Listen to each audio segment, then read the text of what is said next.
땅에는 부활을 믿는 사람과 부활을 믿지 않는 사람들이 있습니다.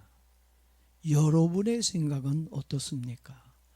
죽은 사람이 다시 살아날 수 있다고 믿습니까? 아마 정상적인 사람이라면 살아날 수 없다고 그렇게 말하는 것이 맞을 것입니다. 그래서 부활이 있다고 믿는 교회와 없다고 생각하는 사람들과의 의견 충돌이 있는 것이 현실입니다. 그렇지만 이 땅에는 상식을 뛰어넘는 일들과 과거로는 설명할 수 없는 일들이 많이 있습니다. 그래서 누구의 말이 맞는지 그리고 누가 웃게 될지 마지막에 가보면 알게 될 것입니다. 이 세상에는 다양한 종교가 있습니다. 불교는 석가의 가르침을 믿는 종교이고, 이슬람은 마호메트의 가르침을 믿는 종교입니다. 그렇지만 기독교는 죽었다가 다시 살아나신 예수님을 믿습니다. 다른 종교의 창시자들과 교주들은 모두 죽어 아직까지 무덤에 있습니다. 그렇지만 예수님의 무덤은 비어 있습니다. 이와 같이 기독교는 다른 종교에 없는 아주 특별하고 유일한 부활의 기적이 있습니다. 마태복음 28장 6절을 읽어보니까 천사가 예수님의 무덤에 찾아온 여인들에게 전해준 말이 있습니다. 너희가 십자가에서 죽으신 예수님을 보기 위해 왔지만 예수님의 빈 무덤을 보여주며 예수님은 여기에 누워 계시지 않는다고 말해주고 있습니다. 그러면서 예수님은 죽기 전에 말씀하시기를 내가 살아나면 갈릴리에 가겠다고 말씀하셨는데 예수님은 이곳에 없고 여기는 무덤은 비어있고 산 예수님은 지금 갈릴리에 있다고 말해주고 있습니다. 그러면서 너희가 예수님, 부활하신 예수님을 만나기를 원한다면 갈릴리로 가라고 말해주고 있습니다. 여러분들도 부활하신 예수님을 만나고 싶습니까? 만나기를 원하십니까? 그렇다면 비어있는 무덤으로 가면 안 됩니다. 그곳에 가면 누가 없어요? 예수님이 없어요. 왜 그 빈 무덤에 예수님이 없는 겁니까? 다시 살아나셨기 때문이라는 것입니다. 그렇다면 부활하신 예수님을 만나려고 한다면 어디로 가야 될까요? 비행기를 타고 갈릴리가 있는 이스라엘로 날아가면 될까요? 우리가 지금 갈릴리로 가면 부활하신 예수님을 만날 수 있을까요? 지금 여러분 비행기를 타고 이스라엘에 가면 전쟁 중이라 위험할 수가 있습니다. 그렇다면 어디로 가야 다시 사신 예수님을 만날 수 있을까요? 천사가 여인들에게 어디로 가라 그랬다고요? 갈릴리로 가라 그랬어요. 지금의 갈릴리가 어딜까요? 성경에서 얘기하고 있는 이 갈릴리는 교회를 의미합니다. 영적으로 갈릴리는 무엇을 의미해요? 교회를 의미하고 있습니다. 부활하신 생명의 예수님을 만나려고 한다면 어디로 가야 부활의 예수님을 만날 수 있습니까? 교회로 가야 예수님을 만날 수 있다는 것입니다. 그래서 기독교는 다른 종교와는 차원이 다르다는 것입니다. 솔직하게 말해 기독교는 종교가 아니에요. 철학도 윤리도 아닙니다. 기독교를 종교라고 부르거나 말을 하면 안 됩니다. 종교는 죽은 사람들이 만든 곳이지만 기독교는 누가 만들었어요? 살아계신 하나님이 만든 곳입니다. 겉으로 보기에는 기독교나 다른 종교나 비슷해 보입니다. 그래서 많은 사람들이 보이는 것만 가지고 다른 종교와 기독교를 같은 종교로 오해를 하고 있습니다. 그렇지만 기독교는 타 종교와는 완전히 다르다는 것을 여러분들이 알아야 합니다. 그래서 종교라고 부르면 안 된다고 말씀을 드린 것입니다. 그렇다면 기독교를 어떻게 불러면 좋을까요? 무엇으로 부르면 좋겠습니까? 종교의 모습을 하고는 있지만 종교라고 부르기보다는 뭐로 불러야 될까요? 여러분 생각해 보세요. 기독교를 뭘로 부르면 좋을까? 종교가 아니라 그러면? 저도 많은 여러 가지 생각을 해봤는데 우리 기독교를 대표하고 증거할 수 있는 단어가 딱 하나 있더라고요. 생명이다. 기독교는 종교라기보다는 뭐예요? 생명이라는 것입니다. 조금 전에 말씀을 드린 대로 모든 종교의 창시자들은 모두 다 어떻게 해요? 죽었습니다. 생명이 없습니다. 다른 종교는 생명이 없습니다. 왜요? 죽었기 때문에 생명이 없습니다. 죽은 자가 죽은 자를 살릴 수 없습니다. 살아있는 자만이 죽은 자를 살릴 수 있습니다. 수백 년, 수천 년이 지났지만 아직까지도 그들은 무덤에 누워 있습니다. 유일하게 무덤에서 살아나와 사람들에게 생명을 주고 있는 분이 누굽니까? 하나님의 아들이신 예수 그리스도이십니다. 그리고 그 부활의 좋은 소식을 알려주는 것이 어디죠? 어디입니까? 바로 교회입니다. 교회에서 전하는 예수님의 부활을 믿는 사람들에게는 예수님처럼 죽었다가 다시 사는 기적이 일어나게 될 것입니다. 그렇다면 언제 다시 사는 부활의 기적이 일어나게 될까요? 언제 다시 살아나게 될지 궁금하지 않습니까? 성경은 부활의 때, 예수님께서 재림의 주로 이 땅에 다시 오실 때 예수님의 부활을 믿고 죽은 사람들은 모두 다 무덤에서 다시 살아날 것이라고 고린도전서 15장 51절에 기록해 놓고 있습니다. 예수님의 부활이 저와 여러분의 부활이 될 수 있도록 부활의 신앙을 가지고 살길 축복합니다. 지금의 사람들은 과학과 의학이 최고조로 발달한 시대에서 살고 있습니다. 그러니 염려도 없고 걱정도 없고 불안도 없고 아마 그럴 거라는 생각을 가질 수도 있을 것 같아요. 그런데 의외로 많은 사람들이 불안해하고 있고 무서워하고 있는 것을 봅니다. 여러분은 어떻습니까? 여러분을 불안하게 하고 두렵게 만드는 것이 무엇입니까? 최고의 그 과학시대에서 살고 있으니까 여러분 전혀 걱정 근심 없습니까? 근데 제가 여러분의 얼굴을 보면 다 근심이 있고 걱정이 있고 두려움에 있는 얼굴들을 하고 있는 분이 많이 있습니다. 가난과 질병과 실패입니까? 그런데 성경은 그렇게 말하고 있지 않습니다. 사람들이 가장 무서워하는 것은 죽음이라고 성경은 말해주고 있습니다. 가난, 질병, 실패의 모든 것들이 죽음과 연관되어 있기 때문입니다. 히브리서 2장 15절에서 보니까 사람은 죽기를 무서워하므로 뭘 무서워한다고요? 죽기를 무서워한다 했어요. 제 이야기가 아니라 성경이 그렇게 밝혀주고 있습니다. 사람은 죽기를 무서워하므로 한평생 매여 종노릇하는 모든 자들 놓아주려 하심이라고 말해주고 있습니다. 사람들이 가장 두려워하는 것이 뭐라고 얘기하고 있다고요? 물어보나 마나 여러분들도 죽음을 가장 무서워할 것입니다. 사실 저도 죽음이 제일 두렵습니다. 그래서 돈을 모으고 썩은 권력을 붙잡고 건강을 위해 운동을 하고 몸에 좋다고 하는 모든 약들을 먹고 있습니다. 아무리 열심히 노력을 하고 수고를 한다 할지라도 죽음을 피해갈 사람은 아무도 없습니다. 사람들의 마음을 들여다보니까 아주 예민해져 있고 불안해하고 있는 모습을 볼 수가 있습니다.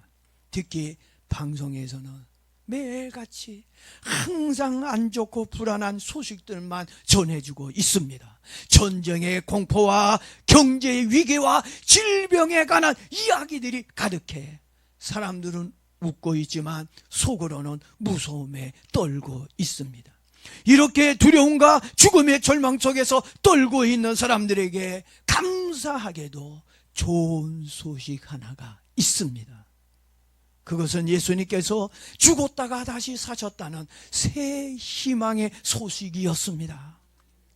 부활은 추상적이거나 상상이 아닙니다. 실제로 2000년 전 과거에 있었던 역사적 사건입니다. 그리고 앞으로 언제 일는지는 모르지만 앞으로 미래에 일어날 엄청난 역사적 사건이 될 것입니다. 고린도전서 15장 3절 4절 말씀에 사도 바울은 부활의 사건을 이렇게 말해주고 있습니다. 그리스도께서 우리 죄를 위하여 죽으시고 장사 지낸 바 되셨다가 성경대로 사흘 만에 다시 살아나사, 이런 말씀이 있어요. 예수님의 부활은 사람들이 꾸며낸 거짓 신화이거나 과장되게 포장해서 만든 전설이 아닙니다. 수많은 사람들이 예수님의 부활을 직접 목격했기 때문입니다. 500명이 넘는 증인이 있다고 성경은 말해주고 있습니다. 고린도전서 15장 6절 말씀에 이렇게 증언합니다. 500여 형제에게 일시에 보였나니, 몇 명에게 보여줘요? 500명에게. 여기는 여자들이 빠졌다면 아마 수천 명의 사람들이 보았을지도 모릅니다. 500명이 넘는 사람들이 동시에 부활하신 예수님을 보았습니다. 그런데도 예수님의 부활을 믿지 못했던 제자들이 있었습니다. 제자들이 처음부터 예수님의 부활을 믿었던 것은 아니었습니다. 제자 중에 의심이 가장 많이 있었던 도마는 이렇게 이야기를 했습니다. 요한복음 20장 25절에서 내가 그의 손에 못자국을 보며 손을 넣어보지 않고서는 나는 믿지 않겠다고 하였습니다. 그러나 결국 도마는 부활하신 예수님을 보고 난 후 이렇게 고백을 하였습니다. 나의 주님이시며 나의 하나님이십니다. 왜냐하면 살아계신 주님을 두 눈으로 직접 보았기 때문입니다. 저와 여러분들도 부활하신 주님, 다시 사신 그 주님을 목격하는 목격자들이 되어지기를 바랍니다. 애매하게 예수님을 믿지 말고 부활하신 그 예수님을 여러분들도 만나서 확실하게 신앙을 고백하게 주님의 이름으로 축복합니다.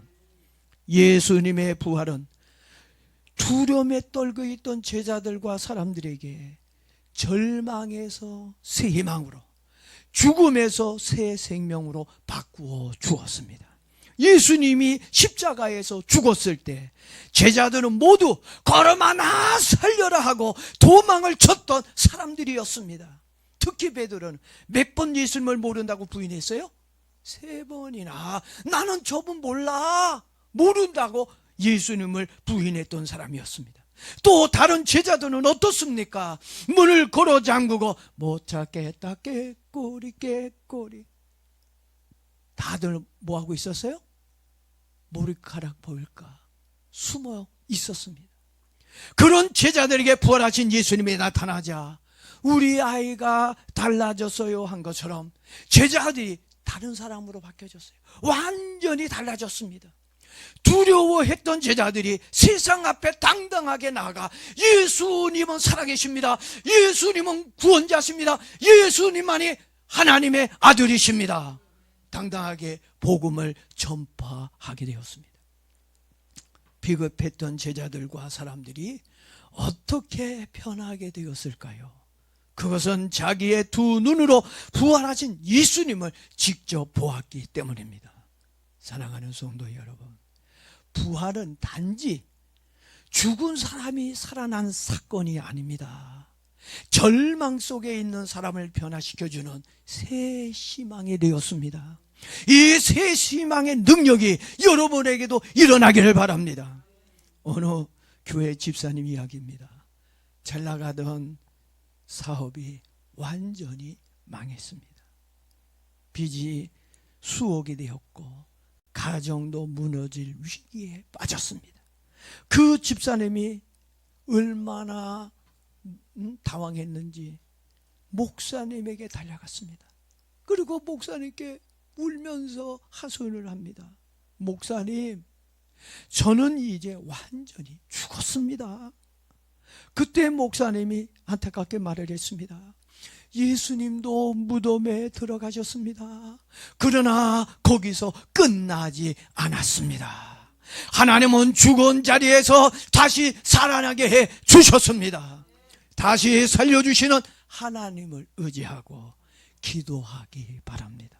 그 말을 들은 집사님은 믿음을 가지고 다시 기도하기 시작을 하였습니다. 시간은 흘렀어요.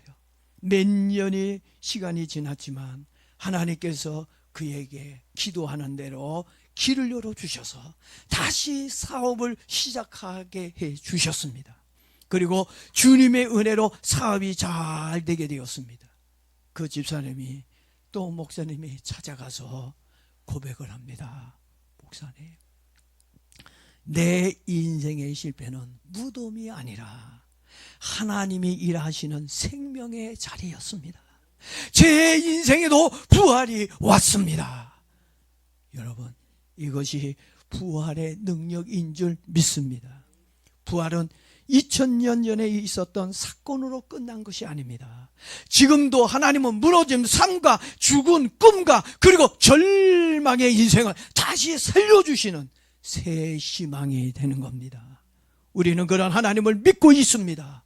부활의 신앙으로 새 희망을 가지고 살기를 바랍니다. 어느 목사님이 임종을 앞두고 있었습니다. 자녀들은 죽어가는 아버지를 보면서 눈물을 흘리고 있었습니다. 눈물을 흘리고 막 흐느적거리는 자녀들의 모습을 보면서 목사님이 조그만 목소리였지만 힘있게 자녀들에게 말을 했습니다. 왜 다들 울고 있니? 나는 지금 내가 살 집으로 이사 가려고 하는 것뿐이야. 그리고 마지막으로 말을 합니다. 예수님이 부활하셨으니 나도 다시 살아날 것이다. 얘들아, 우리 천국에서 다시 만나자 말하고는 편안하게 눈을 감고 하나님의 품에 안겼습니다. 성도 여러분, 사람에게 죽음이란 어떤 의미를 가지고 있는 것일까요? 절망이며 끝이며 생명이 사라지는 것일까요? 그렇지만 성도에게 죽음이란 어떤 의미를 가지고 있는 것일까요? 그것은 새로운 생명의 시작이며 천국으로 들어가는 관문이며 영원한 행복으로 초대를 받는 것이라고 저는 그렇게 생각합니다. 왜냐하면 죽었다가 부활하신 예수님께서 먼저 들어가셨기 때문이라고 저는 생각합니다. 여러분은 예수님의 부활을 믿습니까? 믿는다니 정말 다행입니다. 마지막 날 웃게 될 거라고 저는 믿습니다. 그런데도 아직까지 부활을 믿지 못하고 있는 두 분이 있는 것 같아요. 그래서 조금만 더 이 부활에 대해서 말씀을 드리고 마치도록 하겠습니다. 예수님이 죽었을 때 돌무덤에 장사를 지냈습니다. 돌무덤에 들어가려고 하면 힘 있는 남자 여러 명이 달려들어야 열 수 있도록 큰 돌로 막아 놓았습니다. 그때 예수님의 시신에 향품을 바르기 위해 연약한 여인들이 걱정을 하며 무덤에 가고 있었습니다. 마가복음 16장 3절을 보니까 누가 우리를 위하여 무덤 문에서 돌을 굴려 주리요 하며 걱정을 하며 갑니다. 그런데 막상 도착해 보니까 이미 돌이 굴러져 있었습니다. 우리가 가고 있는 인생길에도 큰 돌이 막고 있을 수 있습니다. 질병의 돌이 막을 수도 있고 파산의 돌이 막을 수도 있고 미움의 돌과 비난의 돌들이 막고 있을 수 있습니다. 그렇지만 하나님은 여인들이 도착하기 전에 돈을 다 굴려주신 것처럼 여러분의 가는 길에도 막혀있는 돌들을 우리 주님이 다 치워주실 줄로 믿습니다. 여러분의 앞에 놓여있는 그 무거운 돌들을 두려워하지 말고 걱정하지 말고 부활하신 예수님을 믿고 기도하며 가기를 바랍니다. 러시아 작가 도스토예프스키는 사형 선고를 받은 적이 있었습니다. 사형 선고 직전에, 총살 직전에 하나님의 은혜로 사면을 받게 되었습니다. 죽을 뻔했다가 살아난 그가 이런 말을 남겼습니다. 부활이 없다면 인생은 절망이다. 이런 아주 유명한 말을 남겼습니다. 맞습니다. 부활이 없다면 우리의 인생은 허무할 뿐입니다. 그러나 예수님의 부활이 있었기에 우리에게도 산 소망이 생기게 되었습니다. 그래서 베드로전서 1장 3절에 베드로는 이렇게 얘기합니다. 예수 그리스도를 죽은 자 가운데서 부활하게 하심으로 말미암아 우리를 거듭나게 하사 산 소망이 있게 하셨다고 부활의 소망을 이야기하였습니다.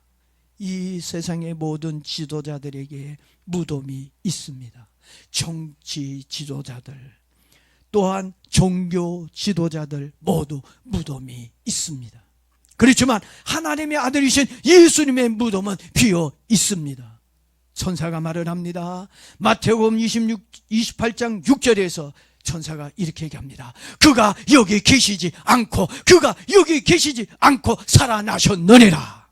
그래서 우리는 말을 할 수 있습니다. 예수님은 살아 계십니다. 그래서 우리는 절망하지 않습니다. 질병이 와도 문제가 와도 인생이 무너져도 우리는 말할 수 있습니다.